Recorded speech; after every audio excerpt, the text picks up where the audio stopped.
10장 18절에서 25절까지 말씀을 교독하도록 하겠습니다. 십자가의 도가 멸망하는 자들에게는 미련한 것이요 구원을 받는 우리에게는 하나님의 능력이라. 기록된 바 내가 죄 있는 자들의 죄를 멸하고 불의한 자들의 기준을 살리라 하였으니 지혜 있는 자가 어디 있느냐, 선비가 어디 있느냐, 이 세대의 변론가가 어디 있느냐. 하나님께서 이 세상의 지혜를 미련하게 하신 것이 아니냐. 하나님의 지혜에 있어서는 이 세상에 자기 지혜로 하나님을 알지 못하고 하나님께서 선도에 미련한 것으로 운전자들을 구원하시기를 기뻐하셨도다. 유대인은 표적을 구하고 헬라인은 지혜를 찾으나 우리는 십자가에 달린 그리스도를 찾으니 유대인에게는 큰 것이요 이방인에게는 미련한 것이오되 오직 부르심을 받은 자들에게는 유대인이나 헬라인이나 그리스도는 하나님의 능력이요 하나님의 지혜니라. 하나님의 어리석음이 사람보다 지혜롭고 하나님의 약하심이 사람보다 강하니라. 아멘. 오늘 말씀을 듣기 전에 특송이 있는데요. 우리 김지아 어린이 하나님 앞에 찬송으로 영광 돌리겠습니다.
아멘. 우리 미래 희망입니다. 좋습니다. 네, 우리 오늘 본문을 중심으로 인도네시아 수마트라 섬 람풍 지역, 아까 제가 잠깐 자료를 성교사님 준비해 오셨는데 람풍 지역이라는 데서 사역하시다 지금 잠시 안식월을 보내고 계시는데 오늘 마침 우리 교회에 또 상반기를 마무리하면서 큰 은혜를 주시려고 이곳까지 보내주셨는데 우리 큰 박수로 환영하겠습니다.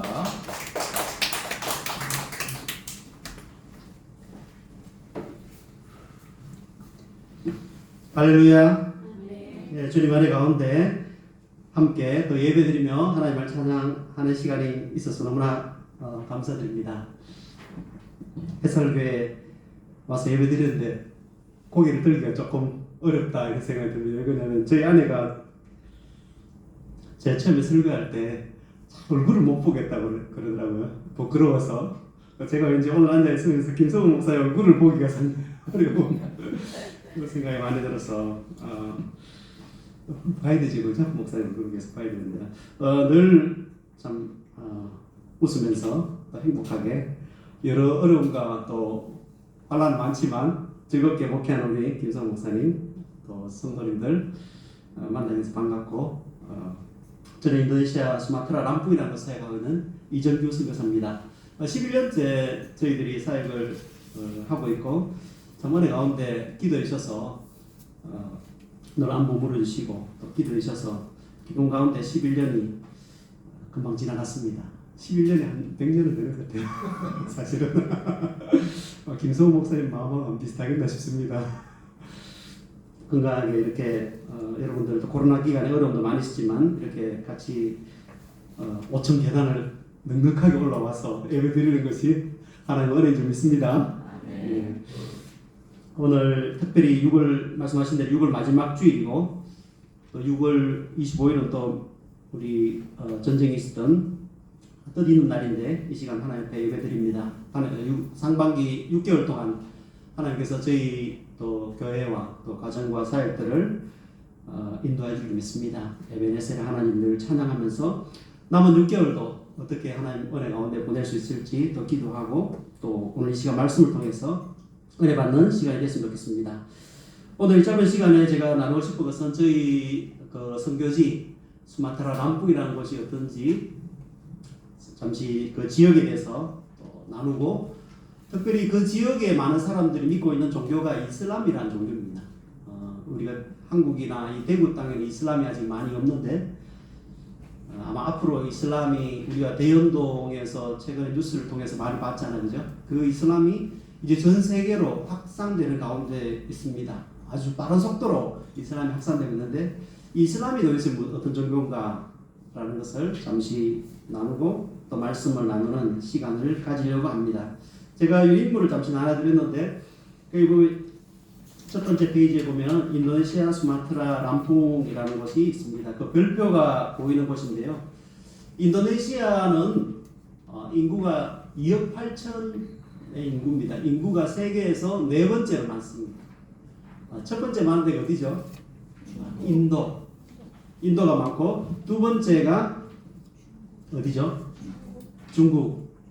두 번째가 중국. 세 번째가 미국. 네 번째가 인도네시아입니다.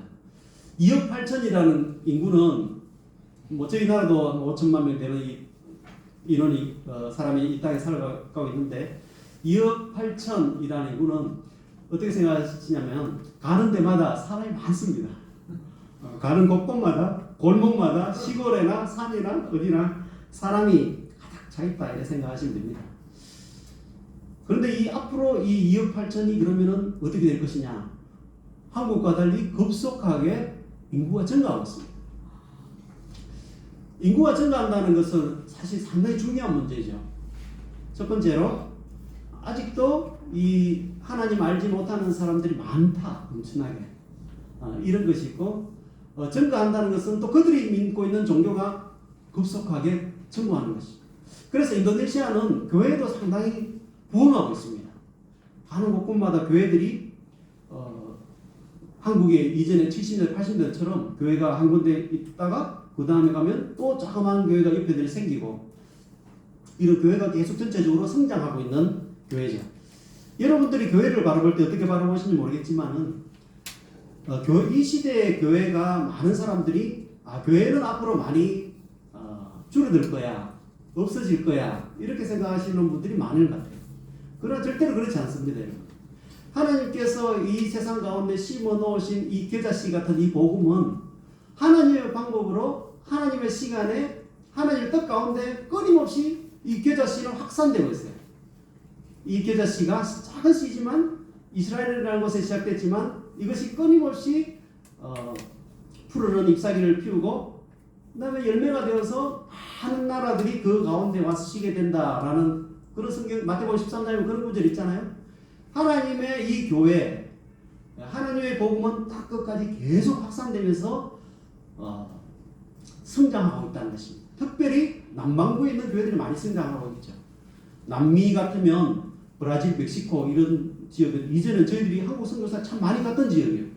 그러나 저희들이 현장에 인도네시아에 있다 보면은 남미에서 브라질, 멕시코 선교사들 만나요. 또 중국 하면 여러분들 얼마나 많은 선교사들이 거기 갔습니까? 이제는 중국의 많은 선교사들이 특별히 이 아랍이나 중동 지역에 많이 나가 있어요. 인도네시아 교회가 계속 성장하고 있고 특별히 북아프리카에 있는 교회들, 남반구에 있는 북아프리카에 있는 교회들, 나이지리아에 있는 교회들이 교회가 넓이가 2km예요. 수만 명이 되는 교회들이 많고 인도네시아도 큰 교회들은 수도에 있는 교회들은 2만 명씩 3만 명씩 되는 교회들이 있습니다. 그래서 하나님의 교회가 하나님의 방법으로 확산되어 있고 이 인도네시아 특별히 그러나 인구가 교회도 성장하지만은 하나님을 모르는 많은 사람들이 이 땅에 살아가고 있다. 종족들이 또 많아요. 종족들이 한 700여 종족들이 있습니다. 저와 여러분들 한 종족이잖아요, 그죠? 그래서 무슨 말을 해도 다 알아듣잖아요. 그러나 인도네시아는 가면 특징이 뭐냐면 700여 종족이 그 안에 섞여 살기 때문에 같은 교회에 앉아 있어도 자기 종족 말을 쓰게 되면 전혀 옆에 있는 사람 못 알아들어요. 그래서 사투리 수준이 아니고 전혀 다른 말입니다. 그래서 거의 인도네시아 사람들은 2개국어를 다 하는 셈이에요. 집에 가면은 가족들끼리 자기 종족끼리 쓰는 말이 있고 또 교회에 오면 공식 인도네시아 말을 쓰게 되는 그래서 언어가 다양하고 종족이 다양하고 문화가 다양한 이곳에 저희들이 사역을 하고 있습니다. 특별히 여기는 열대지방인데요. 수마트라 섬이라는 것은 섬 중에서도 세계에서 6번째로 큰 섬입니다. 이 섬에 저희들이 가서 사역을 하고 있습니다. 왜 제가 이 섬에 갔을까요? 선교사로서 어떻게 보면은 뭐 여러 군데 갈 수가 있잖아요, 그죠? 여러 군데 갈 수가 있는데 참 이 인연이라는 게 햇살교회가 이 자리에 있는 것처럼 참 인연이라는 게 이게 사람 뜻 가운데 뜻대로 안 되는 거잖아요, 그죠? 예, 아시죠? 어느 날 갑자기 저희 신학교 다닐 때 어느 목사님 오셔서 선교사님이 설교를 하시는 거예요. 설교를 하시면서 이분이 수마트라 섬에 계시던 분인데 수마트라 섬에 선교사들이 없다 이렇게 이야기하시면서 왜 없냐? 날씨가 너무 덥고 생활하기 힘들고 10년간 그곳에 생활하면 거의 보통 한국으로 다시 돌아온대요. 뭐 우울증이 걸리기도 하고 특별히 자녀들이 학교 다니기 어렵고 그래서 많은 선교사들이 피하는 지역이다 라고 이렇게 이야기하더라고요. 설교를 하시더라고요. 그래서 그런 설교를 들으면 왠지 막 가슴이 뛰어요. 그런 설교를 들으면 왠지 여기 내가 가야 되겠구나 이런 이상한 생각을 하게 되는 거죠. 그렇게 생각하면 안 되는데 그래서 저희들이 여기 가서 은혜 가운데 11년째 아직 우울증 없이 잘 지내고 있습니다. 이 별표 있는 이 지역은 수마트라 섬은 근본 이슬람들이 많이 살고 있는 지역이고 특별히 인도네시아 전체 섬이 17,000개 섬으로 되어 있는데 섬의 서쪽입니다. 서쪽에 있다는 것은 뭐냐면은 아랍하고 가깝잖아요, 위치적으로. 아랍의 이슬람이 들어오는 길목에 위치했기 때문에 아주 근본적인 이슬람들이 많고 과격한 이슬람들이 많이 있습니다. 남풍이라는 곳은 그 옆에 밑에 지도 보면 남쪽 지방에 있는 해안 도시입니다. 바닷가에 인접해 있고 이 본 섬들이 다리가 없어요. 그렇다 보면 모든 물류들이 다 이 섬마다 배로 다 움직이는 겁니다.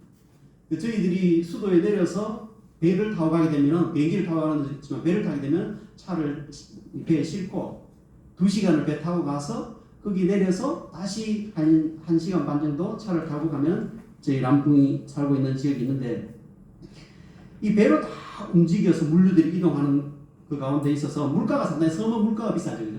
물가가 좀 비싸고 인구는 950만 명의 인구가 있습니다. 넓이는 경상남북도 되는 넓이인데 인구가 950만 명이 그 가운데 있어요. 그리고 이슬람이 많고 특산물은 커피가 많이 있습니다. 대한민국 커피 나무가 하나도 없는데 가는 곳곳마다 커피숍이 많죠, 그죠? 거기는 가면 다 온 산이 커피고 온 밭이 다 사탕수수고 또 일정한 지역에 가면 거기 다 고무나무 밭이 있는 상상이 잘 안 가시죠, 그죠? 네, 한번 오시길 바랍니다. 백문이 불여일견이니까 한번 오시고 상황하고 람풍이라는 곳에 저희들이 살고 있는 람풍도의 주도의 도시에 저희들이 살고 있고 이곳에는 지진이 많이 일어나고 있습니다. 지진이 늘 수시로 일어나기 때문에 사실은 뭐 지진은 신경도 안 써요. 웬만큼 흔들리면 그냥 흔들리는 것보다 한국처럼 막 뭐 다음 뉴스에 네이버 뉴스에 뭐 뜨고 이러지 않습니다.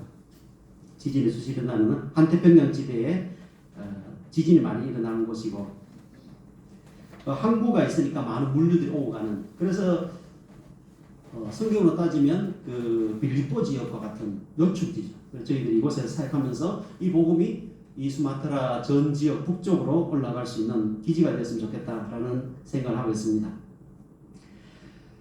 여기 그 다음 사진을 보면은 손으로 밥을 먹는 사진을 제가 하나 뽑았습니다. 여기 이슬람 사람들은 머리에 천을 쓰고 있죠, 그죠? 천을 쓰고 있습니다. 성경에서 보면 고린도전서에 보면은 여자들은 교회에서 머리에 수건을 써라 이런 성경 구절이 있어요. 그래 여러분들과 저는 여자 성도인들은 수건 안 쓰잖아요, 그죠? 고린도 교회 사도 바울이 편지 쓰면서 여자들은 교회에서 머리를 써라라고 이렇게 이야기했어요. 그래서 왜 그렇게 머리를 써라라고 이야기했냐면은 그 당시에 그 1세기에 고린도 지역의 그 그리스 지방이 그 지방에 있던 사람들 중에 특별히 여자들은 머리카락을 다른 사람에 보여주는 걸 수치로 생각했습니다. 그래서 예수님을 믿고 자유하지만 수건을 안 쓰고 다녀도 되지만 덕을 위해서 머리에 수건을 쓰라라고 이렇게 기록을 했던 것이죠. 이슬람들은 특별히 우리가 이 구약 성경의 그 39권의 구약 성경을 거의 다 인정을 해요. 또 비슷합니다. 그래서 특별히 이 문자적으로 이 성경을 해석하면서 머리에 수건을 지금까지 쓰죠. 그래서 집 밖에 나올 때는 꼭 머리를 써요. 어린아이들도 다 씁니다. 저희들이 보면 날씨가 더운데 뭐 수건을 써서 뭐 저희 아내가 벗겨주려고 그래요. 너무 덥다 벗어라. 절대 안 벗습니다. 왜 그러냐면은 이것이 그들의 신앙의 표현이고 또 하나의 문화가 된 것이죠.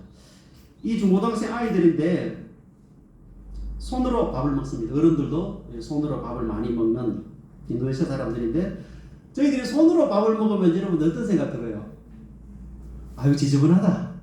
어떻게 손으로 밥을 먹냐 이런 생각이 드시죠, 그죠? 저도 가끔가다 여기 이전에 왔을 때 자꾸 손이 음식이 가요. 저도 모르게. 그래서 저희 어머니가 놀래긴 하는데 자꾸 짚고 싶어요. 손으로 밥을 먹는 것에 대해서 저와 여러분들은 이 한국 땅에 살고 있는 사람들의 생각으로 보면 참 지저분하다, 참 후진국이다 이렇게 생각해요. 그러나 이 인도네시아 사람들이 저와 여러분들 같은 한국 사람들, 특별히 숟가락으로 밥을 먹는, 젓가락으로 밥을 먹는 사람을 보면은 지저분하다고 생각해요. 왜 그러냐면 손은 자기 입에만 들어가잖아요, 그죠?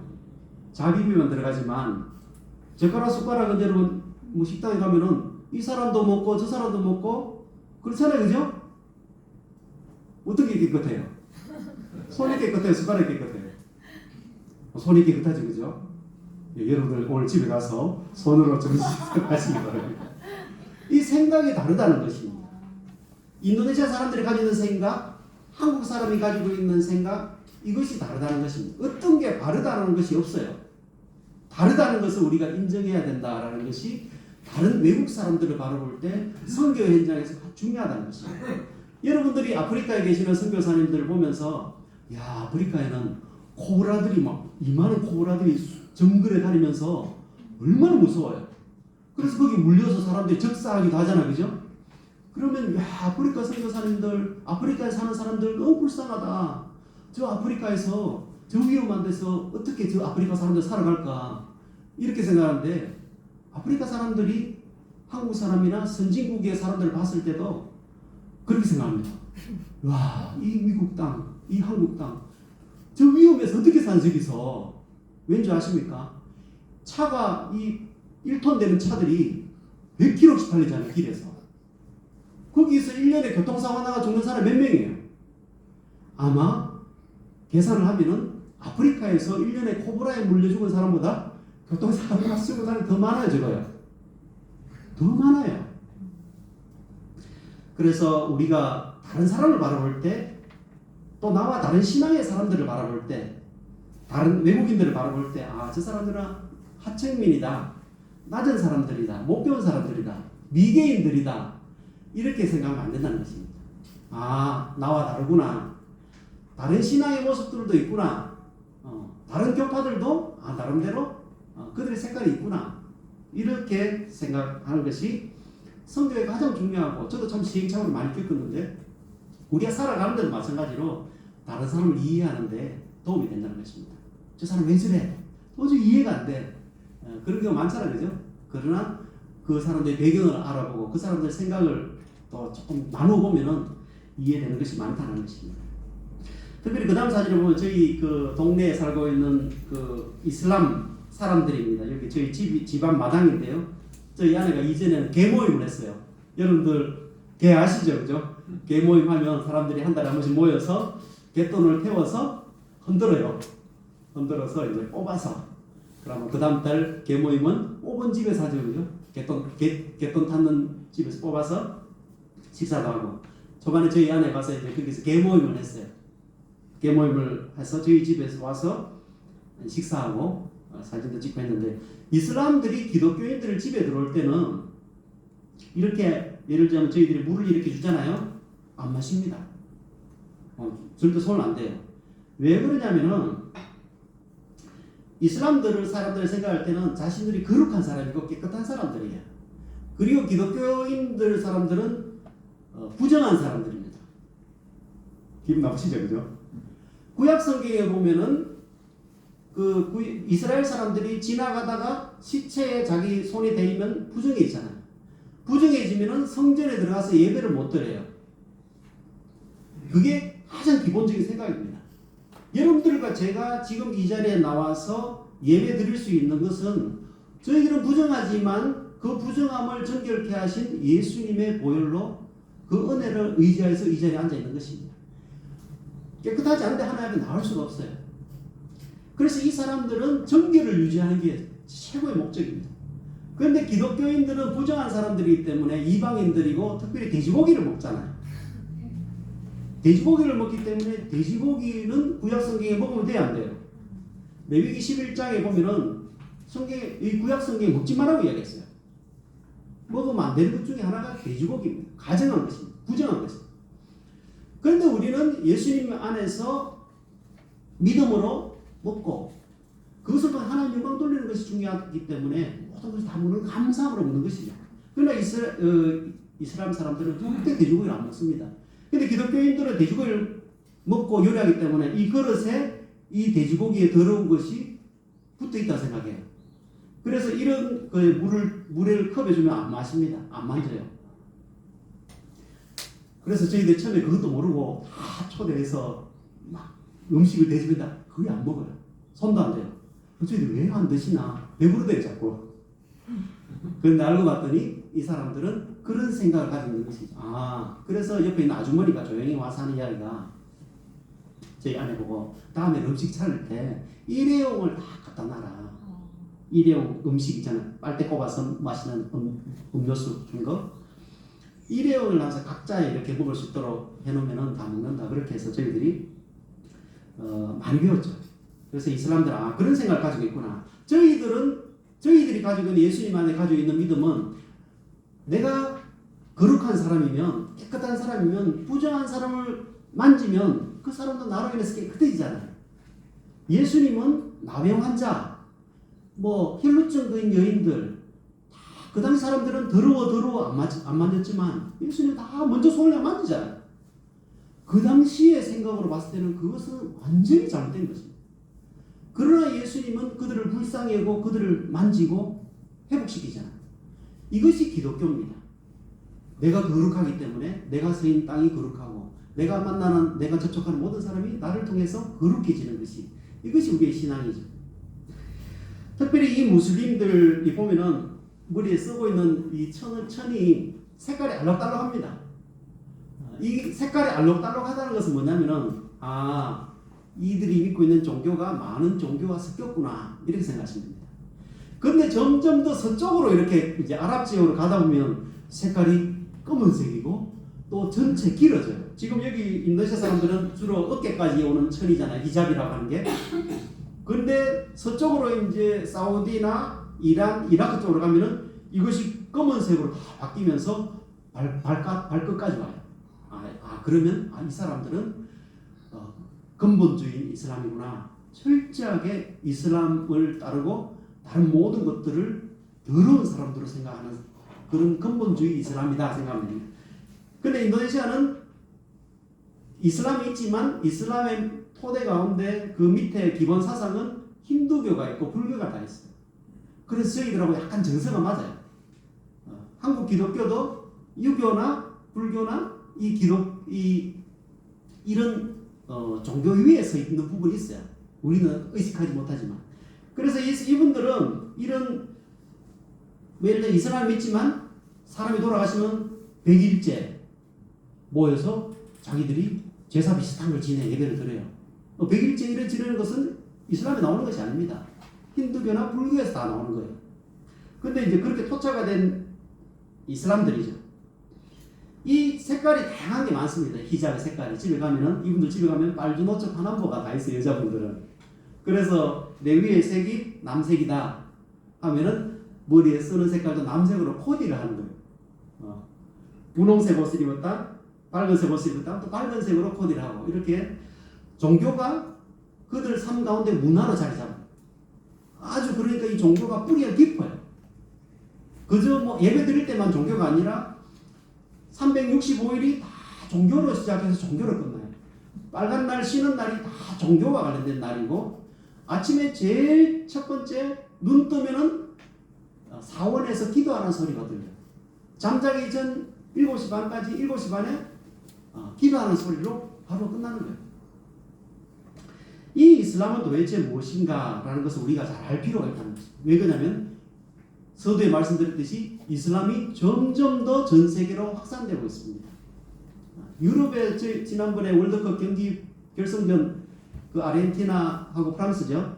경기할 때 보면은 프랑스 팀 그 선수들 여러분 보셨는지 모르겠지만은 프랑스 국가대표팀의 그 팀의 사람들이 프랑스 사람들이 없어요. 프랑스 사람이 한두 명밖에 안 됩니다. 우리가 생각하는 서구 사람들. 그 대다수 사람들은 뭐냐면은 남아프리카 쪽에서 온 무슬림권에서 온 선수들이에요.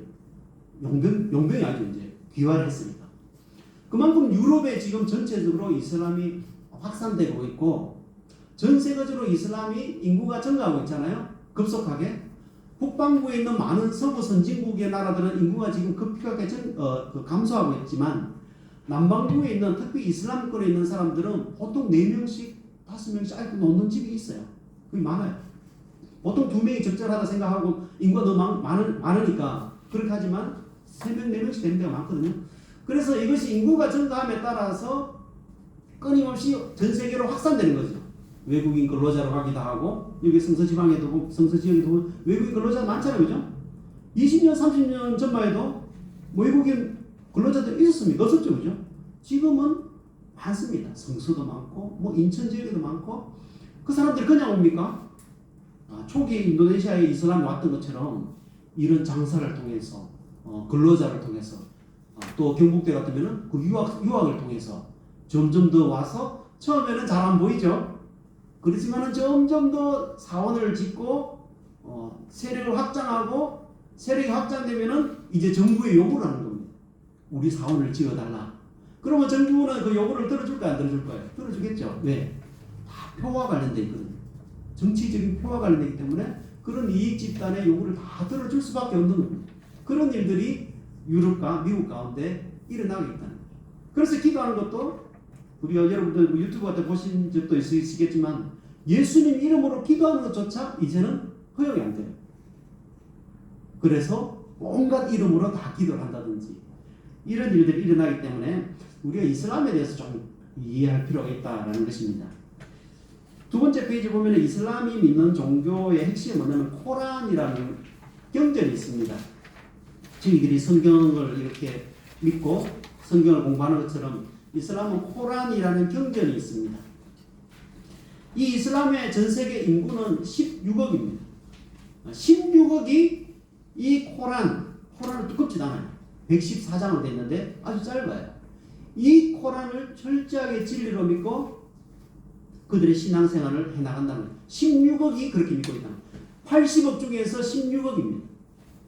흔히 통계적으로 이야기할 때 기독교가 한 21억에서 23억 정도 된다고 해요. 그래서 세계에 제일 많은 종교다. 우리가 이제 그렇게 알고 있는데 사실은 21억에서 23억 되는 그 기독교라는 그 안에는 많은 종교가 있어. 사실은 그 안에는 카톨릭도 있고 러시아 정교회도 푸틴이 믿고 있는 러시아 정교회도 있고 그리스 정교회도 있고 카톨릭도 있고 뭐 기타 작은 종교들이 다 있고 개신교도 있죠. 개신교는 한 7억 정도 돼요.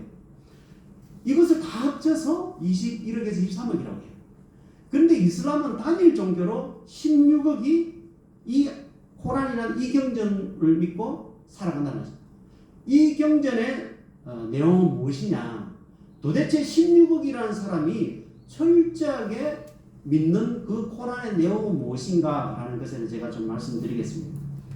5대 의무라는 것이 있습니다. 그 옆에 보면 이 5가지 의무를 철저하게 자기 신앙생활에서 해나가야 된다는 거죠. 첫 번째는 신앙 고백입니다. 우리가 처음에 사도신경을 고백했죠. 그죠? 근데 기독교와 상당히 비슷해요. 왜냐하면 다 거기서 나왔거든요.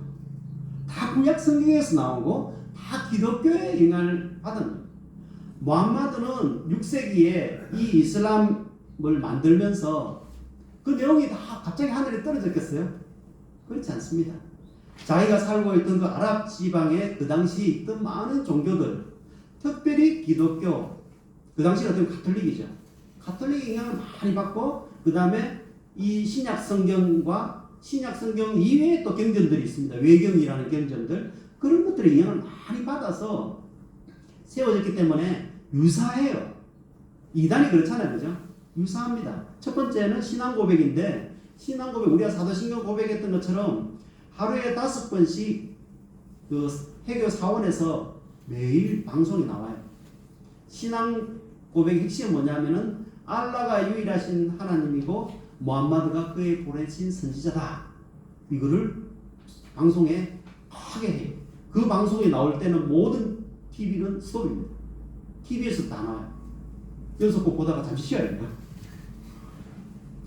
이것이 매일 고백돼야 되고, 이 고백을 위해서 하루에 5번 해교 사원에 가야 돼요. 기도하러. 여러분 아시죠? 그죠? 5번 가야 됩니다. 몇 시부터 시작되냐면 4시 반, 12시, 3시 반, 5시 반, 7시 반. 자기 직장에 일하는 거기서 기도하는 것이 아니라 그 가야 됩니다. 여자들은 면제가 돼요. 남자들은 하루에 5번 거기에 가서 해야 된다는 거죠. 여러분들을 제가 5번 이런 가서 해야 된다 생각하면 무슨 생각하냐면 우리나라 사고방식은 야 그럼 언제 돈을 벌어? 언제 돈 벌고 일해? 이렇게 생각하거든요. 왜냐하면 우리의 사고방식은 돈 중심과 일 중심입니다. 뭐든지 우리는 돈으로 계산하고 일을 어떻게 하나 생각하지만 여기 사람들은 살아있는 목적이 기도하는 거예요. 그래서 저희들이 전도하다 보면은 이슬람 사람들이 이야기를 해요. 야, 그 기독교 하나님 믿는다고 하는데 그들도 하나님 이름 똑같잖아요. 알라 이름 다르지만 하나님 믿는다고 하는데 어떻게 일주일에 한 번 교회 가서 1시간 예배 드리는 거 그걸로 어떻게 하나님 믿는다고 이야기하느냐. 그렇게 이야기해요. 반론이죠. 그런 이야기 들으면 여러분 어떻습니까? 맞네. 나 일주일에 한 번 교회 갔네. 그렇게 그 사람들이 반론한다는 것이죠. 하루에 5번 철저히 가서 예를 들면 중간에 비행기를 타고 가기 때문에 기도 시간 놓쳤다. 이렇게 하면은 그 마지막 시간이 되기 전까지 이 5번을 다 채워야 돼요. 5번을 마지막 시간에 가고 이 5번을 하는 겁니다. 그래서 이 종교는 이슬람의 종교는 율법적인 종교입니다. 우리가 사도 바울이 율법에 대해서 많이 이야기했잖아요. 자기 노력으로 내 공로로 내가 지성을 들여서 구원받는 것이죠. 내가 지성을 많이 들이면은 잘 될 거다. 그것이 이 이슬람의 신앙 방식이라는 거죠. 세 번째는 구제죠. 구제는 자기 소득의 2%를 가난한 사람들에게 도와주는 것. 자카드라고 이야기하는데 도와주는 것. 네 번째는 금식입니다. 금식은 뭐냐면 라마단이라는 그 달이 있습니다. 9번째, 음력으로 9번째 달인데 한 달 동안 금식을 해요. 해가 뜨는 아침부터 저녁에 해가 지기 전까지 한 6시까지 한 달 동안 온 가족이 초등학생 이상, 한 5학년 이상 되면 거의 다 같이 금식을 하는 것입니다. 그리고 5시, 저녁 한 5시나 6시 되면은 금식을 같이 이제 풀고 같이 모여서 식사를 하는, 이것을 한 달 동안 하는 것입니다. 많은 사람들이 어떻게 보면 금식이라는 것에 대해서 찬반이 많지만 이 사람들 금식을 하고 보면서 저는 상당히 많은 것을 배우게 됐어요. 여기서 제가 한국에 있을 때 금식을 별로 해본 적이 없어요. 그 사람들이 이야기합니다. 우리 스스로 생각해 봤을 때, 야, 저 사람들은 잘못된 신앙의 길로 가고 있는데도 저렇게 한 달 동안 온 식구들이 물도 안 마시고 금식하면서 한 달을 보내는데 내가 참된 진리라고 믿고 따라가는 예수를 믿는 예수의 사람으로서 저 사람들보다 내가 비춰야 되겠냐. 사실 저는 마음속에 그런 생각이 많이 들었어요. 그래서 금식을 하기도 하는데, 그러나 이 금식이라는 게 자기 천국에 가는 복을 쌓기 위한 수단이죠. 사실. 의도는 사실 잘못됐어요. 그러나 이런 것들을 한 달 동안 하게 된다. 마지막으로 메카 순례. 성지순례를 가는 겁니다. 성지순례가 너무나 중요합니다. 이건 아무나 가는 건 아니고 자기가 재정적으로 여유가 있으면은 성지순례 메카 메디나에 가서 순례를 갔다 오면은 바로 그 사람은 어떠한 잘못을 하더라도 천국을 가는 것이에요. 그래서 자녀들의 제일 꿈은 뭐냐면은 인도네시아 가면은 마라국가 거의 다 비슷하지만 자녀들이 저금을 다 해요.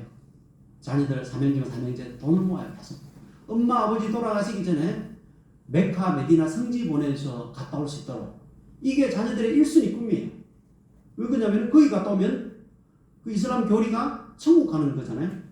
그렇기 때문에 자녀들이 엄마 아버지 천국 보내드려야 되잖아요. 그죠? 이게 자녀들의 제일 첫 번째 꿈 아닙니까? 그죠?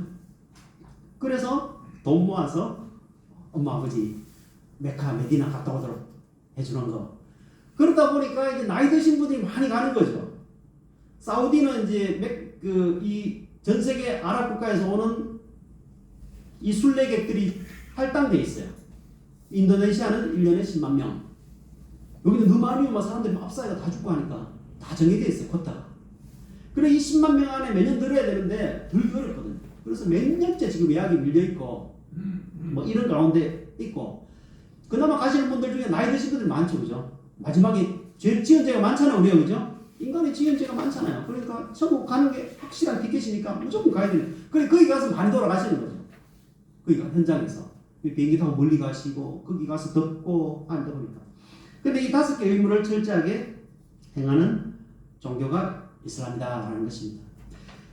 그래서 이 이슬람을 대할 때 우리가 어떤 자세로 대해야 되느냐. 우리가 대연동에 최근에 사원을 지으면서 많은 분들이 뭐 돼지머리를 갖다 놓고 거기 뭐 고사를 지내기도 하고 사실 그런 방식들은 좋지는 않죠. 우리가 기독교인으로서 예수를 믿는 사람으로서 타 종교를 바라보고 이슬람 사람을 바라보고 이 외국인 근로자 특별히 이슬람 사람들을 우리가 바라볼 때 우리에게 첫 번째 가장 중요한 마음은 사랑의 마음입니다. 그것이 우리에게 예수님이 가르치신 사랑이고 하나님이 우리에게 보여주신 사랑입니다. 그들을 사랑으로 우리가 보듬는 거.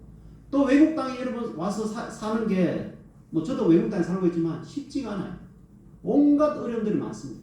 그래서 그들을 바라볼 때 참 힘들게 고생하면서 외국에 가서 돈 버는구나. 자기 자녀들 아이들 학교 보내고 또 그들 집에도 보면은 아프신 부모님도 있고 매월 여기서 일해서 돈 보내거든요. 그렇게 힘들게 살아가는 거 불쌍하다. 그래서 그들을 불쌍히 여기는 마음이 중요하고.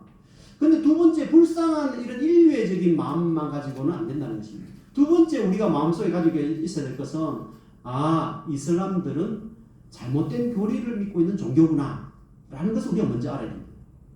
이 이슬람은 철저하게 신앙을 따라서 살지만 열심히 살지만 율법을 따라서 예수님을 부정하는 이런 삶을 살아가고 있다는 것입니다. 그래서 그들의 잘못된 교리들은 우리가 올바로 깨닫고 또 우리 자녀들에게 가르쳐야 합니다.